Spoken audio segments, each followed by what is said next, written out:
Video കണ്ടു നോക്കൂട്ടോ, ഒരു രക്ഷയില്ലാത്ത ക്യാഷ് അല്ലടാ വന്നത്. ഞെട്ടിപ്പിച്ചിറങ്ങി. ഇന്ന് നേരത്തെ വന്നാ സമാധാനത്തിൽ കണ്ടു, ഒരു രക്ഷയില്ല. അതിന് ട്യൂഷൻ കഴിയാളാ, സമയം ആയില്ലല്ലോ. ചേട്ടനെ കണ്ണാശുപത്രി കൊണ്ടുപോകും പറഞ്ഞു ട്യൂഷനിൽ നൈസായിട്ട് അങ്ങ് ചാടി. എന്തിനാ അമ്മ ചേട്ടനെ ചുമ്മായിട്ട് കുറ്റപ്പെടുത്തുന്നത്? മക്കളത് കാര്യമാക്കണ്ട, അമ്മ അത് ചുമ്മാ പറയണല്ലേടാ. ഏതമ്മ? ഞാൻ നിന്റെ അമ്മയൊന്നുമല്ല. നീ കണ്ണുപൊട്ടനാണെന്ന് അറിഞ്ഞപ്പോഴേ നിന്റെ അമ്മ ചത്തില്ലേ? എനിക്ക് അമ്മയെന്ന് വിളിക്കാനും അനിയെന്ന് വിളിക്കാനൊക്കെ നിങ്ങളൊക്കെയല്ലേ ഉള്ളൂ. മതി അമ്മ വഴക്ക് പറഞ്ഞത്.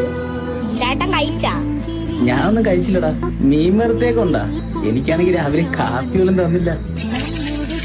എന്നാ എടുത്തു വെച്ച് വിഴുങ്ങ്, അല്ലെങ്കിൽ ഇനി ആൾക്കാർ പറയും കണ്ണുപൊട്ടനെ ഞാൻ പട്ടിണിക്ക് തന്നു.